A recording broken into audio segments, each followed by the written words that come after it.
Vous prévoyez de visiter Krabi en Thaïlande, mais vous ne savez pas où aller et vous ne savez pas quoi faire, alors cette vidéo est pour vous.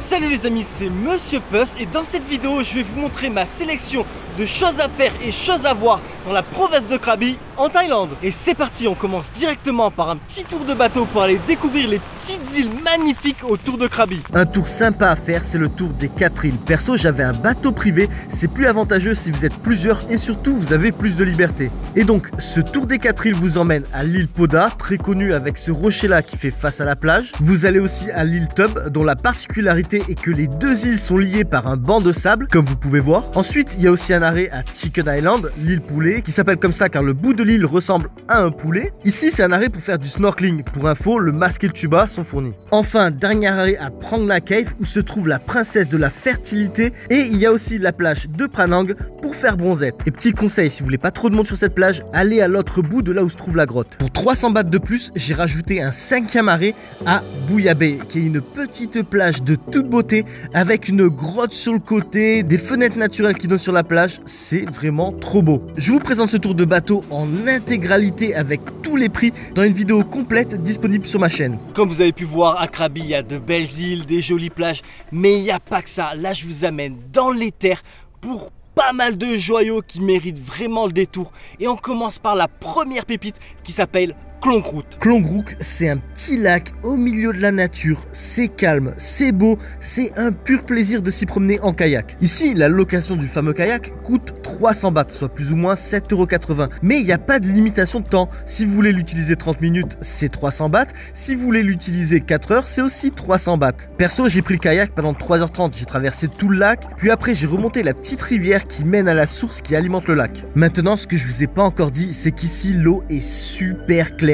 Vraiment translucide, on dirait un aquarium. C'est juste magnifique. Enfin, la raison qui fait aussi que je suis resté 3h30, c'est que je me suis baigné ici. C'est super rafraîchissant. D'ailleurs, mes premiers mots après avoir fait mon plongeon, c'était waouh, elle est froide.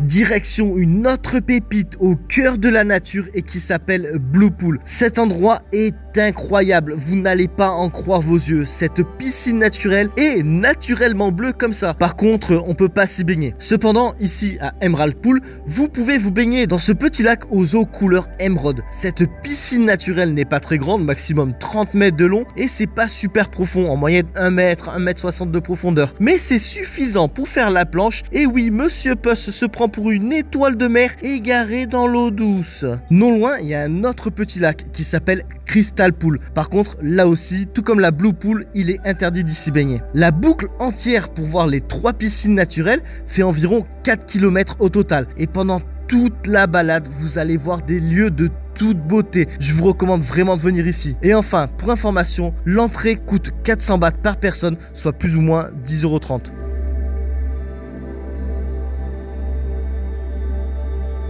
Non loin de ce lieu se trouvent les cascades de Nam Tong Krom Klong Tom. Bon, je vous l'écris ci-dessous. La particularité de cette cascade, c'est que d'une, c'est une cascade d'eau chaude. Et de deux, il y a plein de bassins, des petites piscines naturelles dans lesquelles on peut se relaxer. Ça y est, je suis dans une des piscines naturelles de la cascade d'eau chaude. Franchement, c'est le pied. Il fait chaud, l'eau est chaude, entre 35 et 40 degrés, je sais pas exactement. Et franchement, c'est trop bon, là je suis en plein kiff. Là, ça y est, là j'ai gagné la Coupe du Monde. Je suis trop bien, j'ai l'eau qui passe comme ça me masse un peu. Ah, c'est thérapeutique. Après, si vous ne voulez pas aller dans la cascade, ils ont aussi aménagé des piscines peu profondes dans lesquelles vous pouvez aller profiter des eaux chaudes. Et pour information, l'entrée à cette cascade coûte 200 bahts par personne, soit plus ou moins 5,20 €. Maintenant, pour information, et j'ai vraiment rien à gagner à vous dire ça, pour me déplacer, pour faire toutes mes visites, j'ai loué un scooter, un petit Honda Click 125 qui m'a coûté 250 bahts par jour. Pour ça, je l'ai loué à un petit magasin qui s'appelle Monsieur Cord. Alors moi, c'est Monsieur Puss, lui, c'est Monsieur Cord avec un K. Ici, franchement, ce qui est génial, et c'est pour ça que je vous le partage, c'est qu'ils ont des scooters vraiment de qualité. C'est-à-dire qu'ils sont récents, ils sont super bien entretenus, ça freine, ce qui est très important et ce qui n'est pas tout le temps le cas quand vous louez un scooter en Thaïlande. Ils sont bien entretenus, il n'y a pas de problème mécanique, rien. Et franchement, je vous les recommande. Moi, j'ai pas eu de problème pendant. J'ai loué le scooter pendant 5 jours, j'ai pas eu de soucis. Le scooter, franchement, il est nickel, il tourne comme une horloge, les pneus sont neufs, les freins, nickel. Voilà, pour information, Monsieur Cord, pour un scooter. Avant de continuer, je vais vous montrer l'hôtel où je suis resté pendant mon séjour à Krabi. Regardez là, la piscine.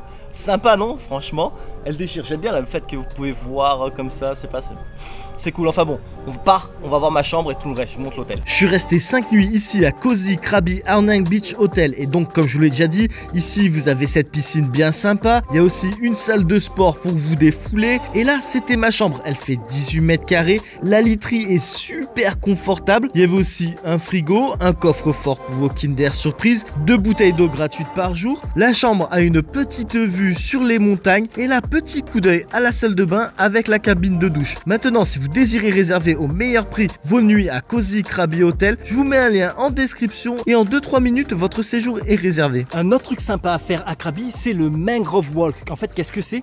C'est une balade, une promenade sur une passerelle au milieu de la jungle, de la forêt de mangrove. Franchement, c'est sympa, il fait pas trop chaud. Dès que vous rentrez dans la forêt, vous sentez la température qui descend. Franchement, c'est agréable. Et en plus, je suis tout seul, il n'y a personne. Je ne sais pas où sont les gens. Donc non, franchement, c'est super sympa. On entend des petits oiseaux faire des petits bruits et tout. J'aime bien. Et c'est gratuit en plus, c'est gratuit. Regardez, c'est génial. Vous marchez au cœur de la forêt de mangrove sur cette passerelle qui fait presque 1 km de long. De là, vous pouvez voir les racines de la forêt de mangrove qui sont toutes enlacées entre elles. On dirait vraiment que la forêt ne fait qu'un. À environ mi-chemin, vous avez une tourelle d'observation. Bon, on y monte plus pour le point de vue que pour faire de l'observation. Et donc, voici à quoi ressemble la vue depuis le haut de la tourelle. On voit bien l'étendue de la forêt de mangrove, la rivière, franchement c'est super sympa. Ensuite, à la fin de la balade, il y a un embarcadère avec toujours un bateau qui attend. Ils sont là pour vous permettre de traverser la rivière, ça dure maximum 5 minutes et vous arrivez à l'embarcadère d'en face pour aller explorer des petites choses sympas, vous allez voir. La traversée, elle est payante et d'entrée de jeu, le mec il m'annonce 200 bahts, ça fait à peu près plus ou moins 5 € si on arrondit. Et j'aurais pu négocier largement, peut-être même 152 ou 100, même 100 bahts. Mais franchement, je me suis dit, mais je peux pas. Le mec, il fait super chaud. Il m'attend. Il y a le transport. Enfin, c'est pas loin, mais bon, quand même. Je vais pas lui donner 2,50 €. J'ai même pas cherché à comprendre. J'ai tiré les 200 bahts. Voilà. Par contre, je lui paye après. Comme ça, voilà, qu'il se barre pas, quoi. On sait jamais. Voilà. J'ai toujours un petit doute. Il va pas se barrer. Mais bon, c'est quand même mieux de le payer après. Voilà. Quand vous arrivez, vous allez voir, il y a un sentier qui longe la colline de calcaire et qui vous mène à plusieurs grottes. La première grotte sur votre chemin, c'est la Small Bat Cave. En gros, ça veut dire la petite grotte à chauve-souris. On va aller voir, on les entend là. Par contre, je suis désolé, même avec ma torche, on peut rien voir. C'est super noir. On peut juste les entendre. Je sais pas si vous les entendez.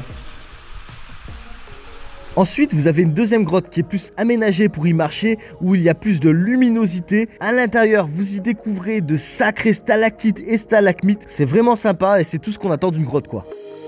Dernière grotte, on dirait plus un tunnel et on dirait qu'au bout en fait c'est la rivière, quoi. Cette grotte n'est pas trop longue, là il y a un petit passage, il faut se baisser, ça va faire genre 1,20 m.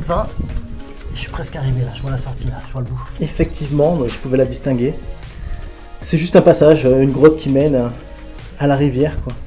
À la rivière et à la boue de la mangrove, hein. J'ai marché dedans, je me suis enfoncé en 2 secondes, hein. Et en ressortant de la grotte, je me suis cru dans Jurassic Park. Il y avait un pote qui se promenait tranquille et il en avait rien à faire de moi. Les amis, je fais une petite aparté pour vous dire que j'ai écrit un e-book sur la Thaïlande. C'est un guide voyage dans lequel vous retrouvez notamment des itinéraires sur 1 semaine, 2 semaines, 3 semaines, 1 mois. Vous retrouvez aussi tout un tas de conseils à savoir avant de partir en Thaïlande, mais aussi tout un tas de bonnes adresses, hôtels, restaurants, street food, coffee shop, bar, rooftop bar. Franchement, il est hyper complet. C'est vraiment votre meilleur ami pour un voyage en Thaïlande. Maintenant, si vous désirez vous le procurer, c'est simple, allez sur mon site internet www.monsieurpost.com. Je mets aussi le lien en description. Comme ça, vous cliquez dessus, en 2 secondes, le tour est joué. Et ceci dit, on continue la découverte de la province de Krabi.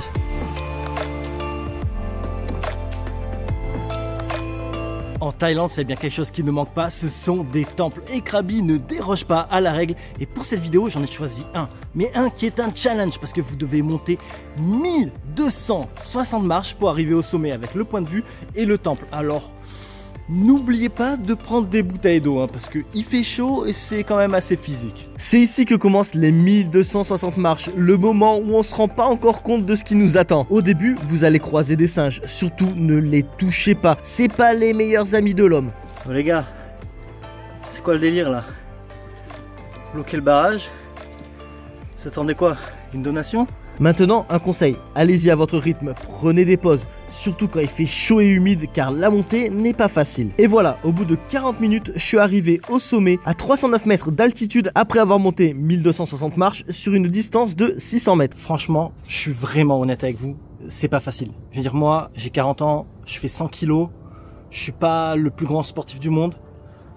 Voilà, après quelqu'un qui a un physique, je veux dire, qui fait de l'entraînement sportif régulièrement, de l'endurance et tout ça, je pense que voilà, c'est beaucoup plus simple. Mais quand même, la chaleur, l'humidité, il fait super lourd. Vraiment, n'oubliez pas de prendre de l'eau, allez à votre rythme, faites des pauses et ça va le faire. Surtout qu'après, vous allez être récompensé. L'endroit est magnifique avec ce Bouddha doré qui surplombe la montagne. Puis encore ce petit sorte d'oratoire, c'est juste trop beau. Puis la vue à 360 degrés sur la province de Krabi. Wow, mais c'est génial, vraiment incroyable de voir toutes ces montagnes de calcaire. C'est juste trop beau. Puis de l'autre côté, vous avez la vue sur la plaine et la mer. Ok, je vous ai peut-être fait peur avec ce temple et ses 1260 marches à monter. Alors oui, c'est difficile, mais franchement, ça vaut le coup. Enfin bon, si pour telle ou telle raison, vous voulez pas le faire, j'ai un autre temple pour vous qui est très joli. Et ici, il y a genre quoi, 20 marches à monter. Ça va, non? Bienvenue à Wat Kei Korawararam. Bon, je vous l'écris juste dessous. Enfin, ce temple est reconnaissable avec sa toiture recouverte de tuiles bleu marine. Mais la vraie beauté de ce temple se cache à l'intérieur avec son Bouddha doré assis et toutes les peintures murales. En fin de journée, n'hésitez pas à aller à la plage de Wanang pour profiter du coucher de soleil. Ce jour-là, j'ai été gâté. Regardez-moi ces nuages orange. Wow, un vrai cadeau de Dame Nature.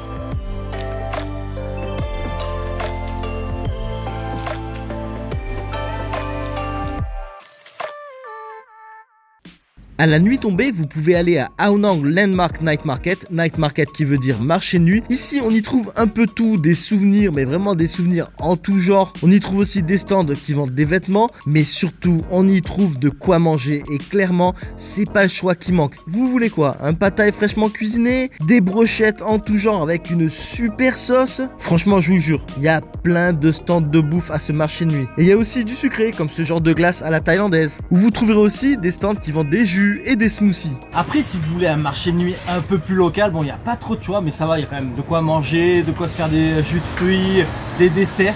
C'est le marché de nuit juste à côté de la mosquée.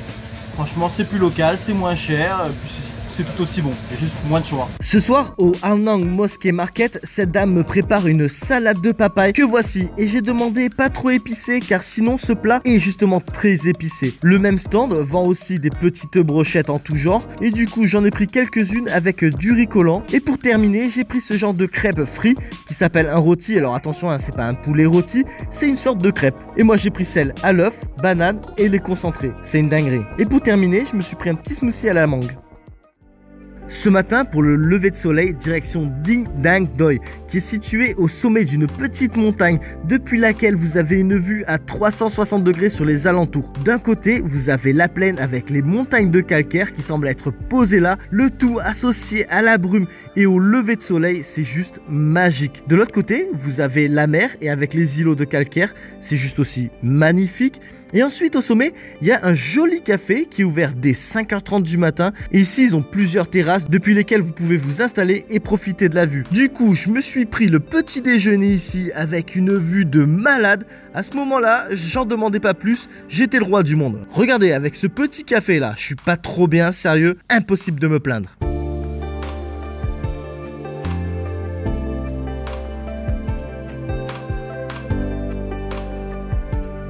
Et voilà les amis, c'est après ce magnifique lever de soleil que cette vidéo se termine.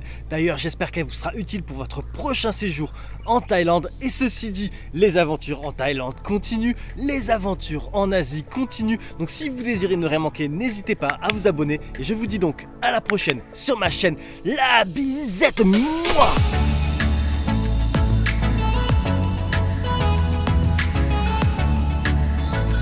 Je vous remercie d'avoir regardé ma vidéo et j'espère qu'elle vous sera utile pour votre prochain voyage. À bientôt.